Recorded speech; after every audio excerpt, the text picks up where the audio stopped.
Hi everybody, so we're continuing my commuter series on why narcissists abuse people they love and the people who love them. So we've talked so far about empathy and the lack thereof.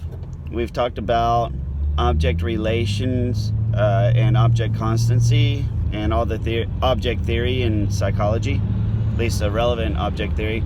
It's a very big subject, by the way. The object relation theory, I would definitely recommend checking it out, but I'm not going to go into the rest of it because A, I don't really know it, but I skimmed it, and it looks very interesting.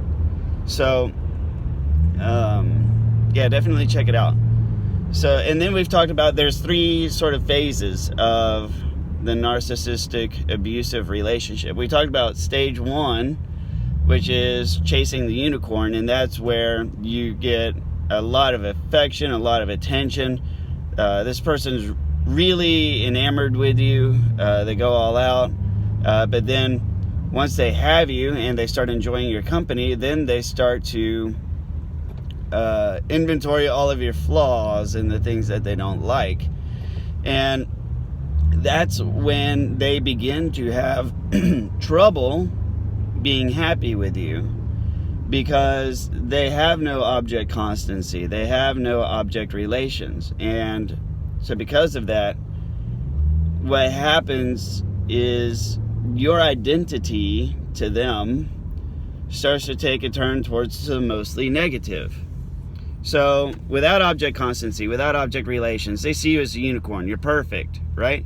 So that's just like state of being one for you. So that's like your first state of being. Well, then they relax and they start to notice that, oh, well, sometimes you don't wear deodorant, so sometimes you kind of smell. So now that's sort of two images that they have of you. You're a unicorn, but you stink. And then, maybe three is, you put your toothbrush on the counter wrong, right? So now you're a unicorn who's sometimes smelly, who leaves the toothbrush on the counter. Now, and so on and so forth. And you're a unicorn that is sometimes smelly, leaves the toothbrush on the counter, and never does the dishes. So as time goes by, they now they can't reconcile all of these contradictions. You're the unicorn that smells bad, that leaves your toothbrush on the counter, that never does the dishes, that has toe jam, that oversleeps and wakes up late. If you're a female, then you could be the unicorn that would look so much better if she would just put a little makeup on, or grow her hair out a little bit, or maybe just put a little curl in it. Just take a few minutes, take a curling iron, just put a little curl on your bangs. You'll look way better. I don't know why you wouldn't want to. Little girl, it looks like you've packed on a little padding around the hips. Just do a few little sit-ups or lunges in the morning. I mean, do some lunges on your way out the door. Multitask. I mean, why wouldn't you want to look sexy? Why wouldn't you want to be pretty? And so that's kind of sort of phase two, where they begin to get to actually know you. And the problem is, without whole object relations, without object constancy, that mental picture of them, that perception of you, is constantly flipping and flopping. You're a unicorn, you're smelly. You're a unicorn, you don't do your hair. You're a unicorn, you don't do dishes. You're a unicorn, you're a unicorn with big hips.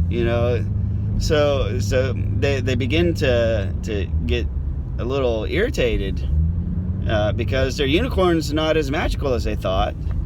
And then they get irritated that they spend all this time and all this money, and it's almost always about the money that they spend on you or for you. So they start to get irritated about it. Well, so then you become what's called the construction project, and this is phase two of the abuse pattern. They start to subtly suggest changes, like I had said before. Why don't you go to the gym? Why don't you wake up a few minutes earlier so you can do your hair and look as pretty as the day we met? Why don't you go? Why don't you do this? Why don't you do that? Why don't you try to do the dishes before you head off to work? Can you set the alarm 15 minutes early? Get up and do it. Or if you're at your job, if you're entry level, one of the things that they like to do is, if they depend on you for money, they love to encourage you in your career. Like, whatever your current station is in your career, they're not happy with it. So what they do instead is they just encourage you to advance your career. They say, well, what's the next step? Where are you at in your career? You should really try to go and be the team lead. You should really try to go for a manager. You should really try to do this. You should really try to do that. And in your mind, you're like, yeah, I guess I should. Why not? I could do it. And you feel emotionally supported in your career. You feel emotionally supported in your future and your outlook. And what you don't realize is that they're not really, what it is your narc isn't satisfied with the amount of money you're bringing in. They want you to work harder and bring more money in for them to spend. So that's what happened to me, at least. So you become this construction project for them. That's where all the little subtle suggestions come in. And at first it feels like you've generally got somebody supporting you and trying to push you forward. But then in all eventuality, they'll start floating suggestions that you don't appreciate so much. Like, you really should do something about that baby damage in your gut. Like, fuck you, I had your baby. Leave me alone. Or, they started saying things like, Susan bounced right back after having her baby. They start to make these suggestions that, in their mind, are perfectly fine. I mean, why wouldn't you want to get your baby damage fixed? Why wouldn't you want to bounce back and look sexy again? I don't understand this. That's their mindset, but it's unappreciated on your part. You don't want to hear it. You don't want to hear about that shit. Who does? And so eventually they don't stop, because they're trying to fix their unicorn, and you're not a damn unicorn. And you just, at some point, you're like, you know what? It's not just about what you want from me, it's what I want from me.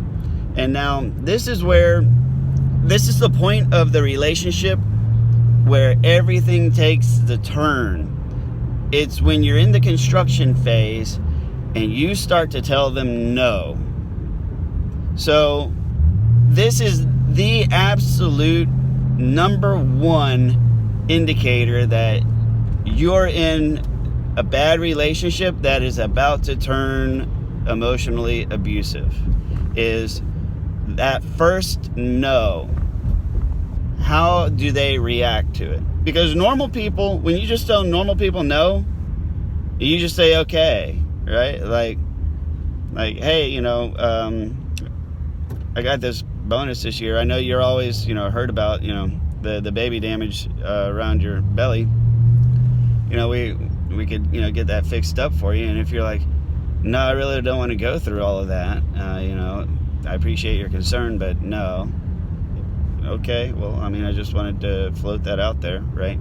That's how, when a normal person makes a suggestion that's not well received, they get over it, they move on. But a narcissist cannot handle being told no. They flip the hell out. It's just as if you have attacked them. And they get this huge defensive response, and they go way over the top. And they lose their shit because of the fact that they have this very high ego, very big ego, and very low self-esteem. All they're trying to do is they're perfect. You once were perfect. You were the perfect unicorn. They're trying to get you back to that perfect unicorn status. And whenever you say no, you're denying them their unicorn once again. So they get mad because it's like they've now been denied the chance of them having their unicorn back. And their perfect unicorn, their perfect complement to them, is not a possibility. So they lose their shit. And that's when you're with somebody that anytime you say no to them, they just, there's a difference between somebody who's just disappointed, and then a narcissist, like so you really should get that baby damage fixed, and you say, no, I'm not gonna do all that. Have you seen what's involved in those procedures? It's way too much money, and it's not worth it. I'd rather just have my baby damage, be done with it. Every mother has it. I'm fine with it. They're like, well, I don't understand why you wouldn't want to. I mean, look at Susan. She bounced back. It's like, are you seriously, like, so you're saying that this is how you want to look? This is how you want to look from here on out, because we have the chance to change it. We can make you look better. And literally you're just like, no, you know what? I'd rather not be pretty. Like, I don't understand that. Like, what the hell's wrong with you? Why wouldn't you, how can you even think like that? So that's like the type of reaction that you get, where you just tell somebody, like, no, thanks for the suggestion. Thanks for your concern about my life. That's none of your business, but I appreciate you being concerned for me. And a regular person would be like, oh, okay, sorry, I didn't mean any offense. I just thought, I might, be able to help in some way. That's like a normal person. But then just telling somebody no, like, and they freak out, and it's as if you've kicked their puppy. Like, that's not healthy. That's not right. That's a personality disorder, very likely narcissism. There's multiple disorders in the cluster B spectrum. Narcissism is the worst. And that's one reason why I focus on narcissism almost exclusively, is because the others are also in the same cluster, and they're far easier to deal with than a narcissist. And so, go for the biggest and baddest one on the block. If you can handle a narcissist, you can handle all the others. So I'm almost out of time, but do please share your stories about a time where you were in a relationship with somebody that took serious offense, where you were their construction project and they were trying to tell you to fix your hair, or that you should try to be a manager, or try to get a raise, or get a different job, and they freak out whenever you tell them, no, I'm satisfied with my job, I like my hair the way it is, I don't really care about the baby damage, so what if I've got some padding on my hips, get over it. And they freak out. I'd love to hear those stories. It happens all the time. People don't like talking about it because it's hurtful, it's painful, and it feels insulting. But that's what I'm trying to do here. Is I'm trying to create a channel for people to come and understand that what they've experienced, they're not alone. Other people have experienced it, and we understand. So please tell your stories if you got one. Please like, comment, or share if you know somebody who's going through this, or if you yourself are going through it. Please forward this channel to people. I want to be able to help people get past what I went through. I know so many others go through it too. So hopefully we can make somebody's life better. Thank you very much, and we'll see you on the next video.